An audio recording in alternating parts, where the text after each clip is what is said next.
अस्सलामुअलैकुम व्यूअर्स।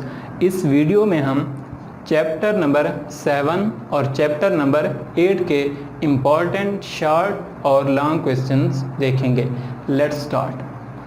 पहले है चैप्टर नंबर 7 और उसका जो पहला शॉर्ट क्वेश्चन है वो आता है differentiate between spontaneous and non spontaneous chemical reactions.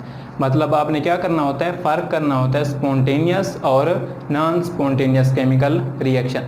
जहाँ कहीं भी क्या आ जाए, डिफरेंशिएशन आ जाए या कंपैरिजन आ जाए, तो आपने क्या करना है, सेंटर में लाइन ड्रा करनी है और एक साइड पे एक को लिखना है, दूसरी साइड पे दूसरे को, डेफिनेशन लिख देनी है और साथ में एग्जाम्पल देनी है। नेक्स्ट शार्ट क्वेश्चन है oxidation and reduction with example. अब ऑक्सीडेशन और रिडक्शन पूछी जा सकती है on the basis of electron lose और गेन, या फिर हाइड्रोजन या ऑक्सीजन की बेस पे पूछी जा सकती है। तीसरा शॉर्ट क्वेश्चन है ऑक्सीडाइजिंग एंड रिड्यूसिंग एजेंट की डेफिनेशन पूछी जाती है और साथ में उनकी एग्जाम्पल। चौथा इंपॉर्टेंट शॉर्ट क्वेश्चन है definition of electrolyte and non electrolyte. ये कंपैरिजन में भी आ सकती है या differentiate between electrolyte and non electrolyte के नाम से भी आ सकता है शॉर्ट क्वेश्चन। पांचवा शॉर्ट क्वेश्चन है definition of weak and strong electrolyte, give their example. Sixth short question है differentiate between electrolytic cell and galvanic cell.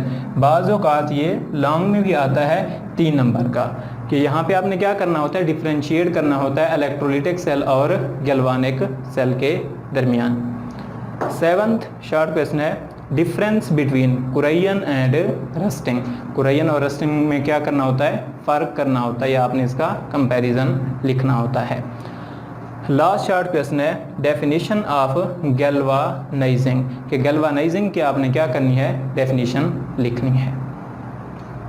आगे है लॉन्ग क्वेश्चन चैप्टर नंबर 7 के पहला है define oxidation state and right it's rules, कि इसके सारे रूल जितने भी हैं 7 वो रूल्स लिखने हैं।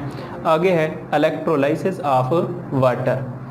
थर्ड क्वेश्चन है manufacturing of sodium metal in Down cell.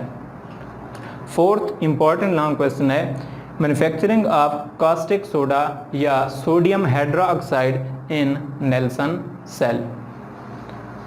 Fifth long question है इलेक्ट्रोप्लेटिंग ऑफ सिल्वर, या फिर क्या आता है कि चांदी के चम्मच किस तरह से बनाए जा सकते हैं, how to prepare silver spoons.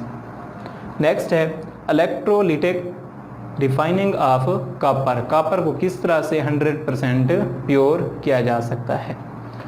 और लास्ट क्वेश्चन वही जो आपको पहले बताया था, differentiate between electrolytic cell and galvanic cell. आपने इनके पॉइंट्स लिखने होते हैं। आगे है चैप्टर नंबर 8 के इम्पॉर्टेंट शॉर्ट क्वेश्चन। पहला है डेफिनेशन ऑफ इलेक्ट्रोपॉजिटिविटी। क्या करना है, इलेक्ट्रोपॉजिटिविटी को डिफाइन करना होता है और साथ में इसका कभी कभार ट्रेंड भी पूछा जाता है इन पीरियड्स या ग्रुप्स के अंदर।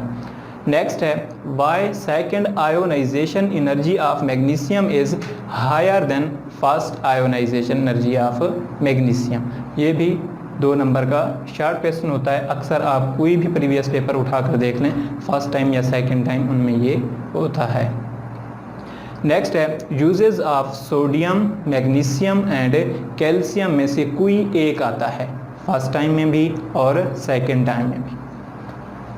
फोर्थ है oxidising properties of halogens. Halogens के कोई 3 रिएक्शन दिए हुए हैं चैप्टर नंबर 8 के अंदर, वो ज़रूर याद करने हैं क्योंकि ये भी पूछे गए हैं बार बार। आगे है physical properties and chemical properties में से कोई एक मेटल्स या नॉन मेटल्स की पूछी जाती हैं, फिजिकल या केमिकल प्रॉपर्टीज़।